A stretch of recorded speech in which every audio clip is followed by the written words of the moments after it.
Hello guys, class 9th का दो important question है। क्वेश्चन पहला है p बटा क्यू के रूप में 1.666 डॉट डॉट डॉट का मान ज्ञात कीजिए जहां p और q पूर्णांक हैं तथा कह रहा q is not equal to 0 होगा। ठीक है, तो हमें आंसर देना है p बटा क्यू के रूप में और ये कंडीशन है कि q का मान 0 नहीं होना चाहिए, ये कह रहा है। तो इस टाइप के प्रश्न को हल करने के लिए सबसे पहले हम लोग मानते हैं कि माना x बराबर ये 1.666 डॉट डॉट डॉट, इसको मान लेना है समीकरण नंबर 1। ठीक है, इसके बाद हम लोग क्या लिखेंगे, अगर 0.1 अंक के बाद है, यहाँ 0.1 अंक के बाद लगा है, इधर से देखते हैं बाएं साइड से 1 अंक के बाद है तो हमने 10 से दोनों तरफ गुणा करेंगे। अगर बाएं तरफ से 0.2 अंक के बाद है तो 100 से गुणा करेंगे। ऐसी प्रकार आगे हम लोग करते हैं। तो यहाँ हम लोग कितने से गुणा करेंगे, 10 से। लिखेंगे दोनों पक्षों में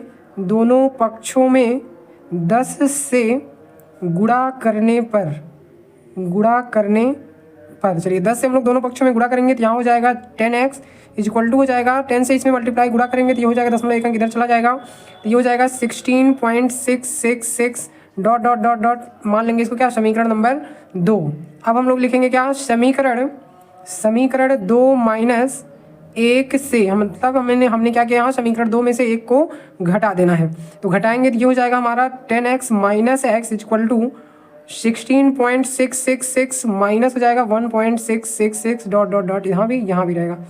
इसके बाद देखिए यहाँ 10x में से x घटेगा तो हमारा बचेगा 9x इक्वल टू बराबर हमारा हो जाएगा क्या, देखिए ये हो जाएगा 16 में से 1.666 घटाएंगे तो ये बचेगा हमारा कितना 15.00 आएगा। तो 0 हम लोग लिखते नहीं हैं, डॉट डॉट लिख भी सकते हैं। इसके बाद क्या कर सकते हैं, यहाँ पे हमारा हो जाएगा x बराबर 15/9, तो ये 3 से कट जाएगा, 3 3 जा 9, 3 5 जा 15, तो x बराबर आ जाएगा हमारा क्या 5/3। और ये p बटा q के रूप में भी है और जहाँ इस q का मान 0 नहीं है तो ये हमारा क्या हो जाएगा, आंसर हो जाएगा। ठीक, इसके बाद हम लोग एक क्वेश्चन और है, कह रहा गुणनखंड कीजिए 27x³ plus y³ plus z³ minus 9xyz। ठीक, तो इस टाइप के प्रश्न में हम लोग सबसे पहले क्या करते हैं, सर्व समीका का यूज करते हैं। तो वो सर्व समीका कौन सी होती है, तो यहाँ पे एक सर्व समीका लगेगी।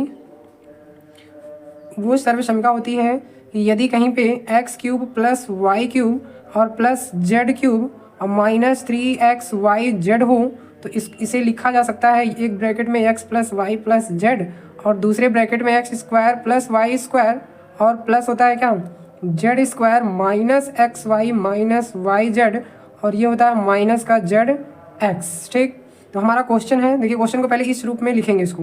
तो हम क्वेश्चन दिया है 27x³ प्लस y³ और प्लस हो जाएगा z³ माइनस दिया है 9xyz। ठीक है, तो इसको हम लोग देखिए क्या लिख सकते हैं, इसको लिख सकते हैं 3x का होल क्यूब प्लस इसको लिख सकते हैं y का होल क्यूब प्लस हो जाएगा हमारा z का होल क्यूब, इसको लिख सकते हैं 9 को लिख सकते हैं 3 × 3xyz। अब हमारा वो ये वाला जो हमारा प्रश्न है वो इस रूप का बन गया।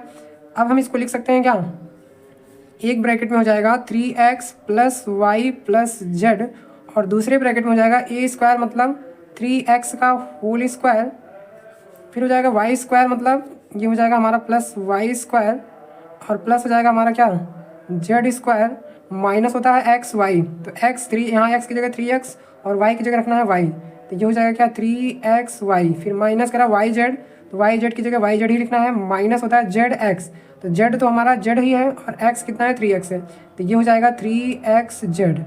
ठीक, एक लाइन और इसको लिख लेंगे तो ये हो जाएगा 3x plus y plus z, इसका स्क्वायर करेंगे तो हो जाएगा 9x square plus y square plus z square minus 3xy minus y z और माइनस हो जाएगा 3xz।